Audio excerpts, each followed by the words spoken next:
I can never remember the beginning of a book. I probably said to you, I always just feel that the book has always been underway.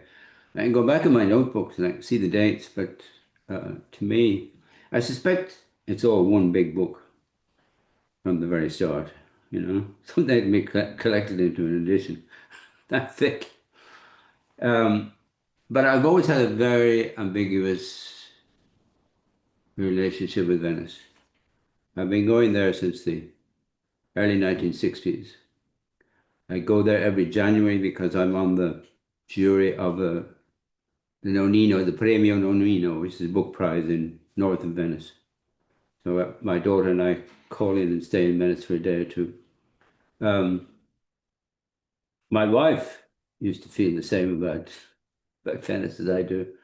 I mean, I love it, and I know it's unique. But we were walking through those little laneways near the Piazza San Marco, and winter twilight, and a huge rat ran across and hid in a crevice and left its tail out. We both said, Venice. So along with the beauty and it is like absolutely extraordinarily beautiful city, there is an underside to it that I find very ugly and frightening. I'm never at ease in Venice. There isn't a single sympathetic character in this book. They're all awful. Um, I always wanted to write a ghost story, and I always wanted to write an erotic novel. And I've done a bit of both in this one. The ghosts turned out to be all too human, and the sex is rather tame. But and it's a very Jamesian book. I mean, it's very much inspired by James's The Aspirin Papers. Uh, I first read The Portrait of a Lady. I was reading it when I was in Florence, and then I was in Venice. And I realized afterwards that the place I was staying in was just around the corner from where Henry James stayed, where he was writing The Portrait of a Lady. So I've always had that affinity. And James's take on the sinister is wonderful. A young friend of his asked him, about the turn of the screw, that famous ghost story of Henry James's, about a little boy and girl being supposedly possessed by the spirits of dead servants. And the young man said to Henry James, how much evil should I read into this? And Henry James said, as much as you can imagine, dear boy, as much as you can imagine. So the turn of the screw is a very dark story because, the implications of it are the little boy and girl are having incestuous sex, because they're possessed by these dead lovers. Now, it's never stated, of course, being Henry James, nothing is ever stated directly. But I wanted to write that kind of thing, and I think I succeeded. Um, I like the book, but as I say, there's, there's nobody sympathetic in it. You couldn't warm to any of them. And Evelyn is, we had high ambitions to be one of the great writers, one of the lords of language, as Oscar Wilde would say. And he's ended up a Grub Street hack. He's been tricked from the outset, and I like that. Uh, it's a bit of a cheat, really, because he's writing it after the events have happened, but he's writing it as if it's during the events. But fiction is fiction, we cheat all the time. That's why it's called fiction. One of the strange things about my relations with Venice is that I know two separate couples. They both have a palazzo on the Grand Canal. They're both about 200 yards from each other. They don't know each other. I know both of them. I go to see one set of people, I go to see another set of people. They've never met and I've never introduced them. So I go to two palazzi on the Grand Canal. Um, I mean, look, in a way, I'm haunted by the place. There's that Daphne du Maurier story, Don't Look Now, which is all right, but the film, Nick Rowe's film from the 1970s, don't you know? It's a masterpiece. I mean, I've watched it about 10 times, and I see new things in it every time. It's a very, very scary film. I don't like the ending.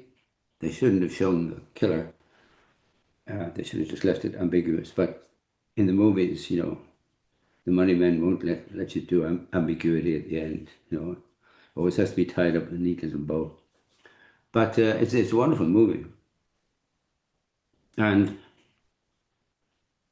I'll tell you a little story. I mean, I'm making it as fast as I can.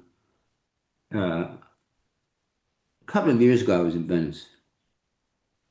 I was on the way to Gstaad in Switzerland, and I stopped in Venice, and I had to do a live radio interview with the Irish radio station.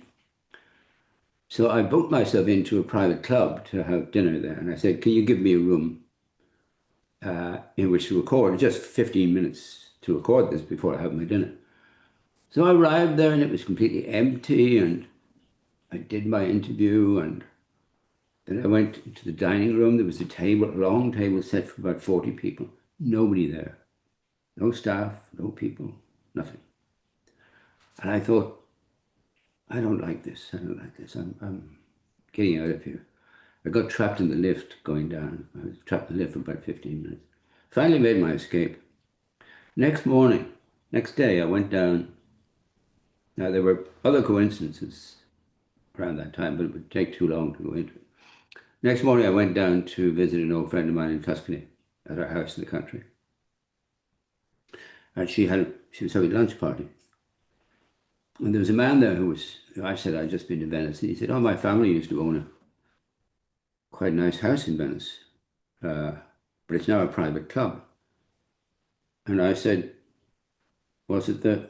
And he said, "Yeah, that's the place. That used to be my family's home." And I said, "Well, I had a very eerie experience there last night. I couldn't put my finger on why it was eerie." And he said, "Well," he said, "it's haunted. And it's haunted by a person who's appeared in a couple of your books, the great Renaissance scholar Giordano Bruno." He said he hid out in that house for 4 months before the Inquisition captured him. So the end of the story is that next day, through various adventures, I get to Switzerland. Now, I've been to Swiss cities before, but I've never been inside Switzerland before. And the amazing thing about Switzerland is it looks exactly like Switzerland. You know, it has flat blue mountains, has cows with cowbells. It has it was summer, so sloping green meadows. Uh, and I don't know if you have it in America, there's a chocolate bar. It's very, very popular in Ireland. And on the side of one of these log cabins, I saw an enormous sign for Toblerone chocolate. And I thought, I know what it is.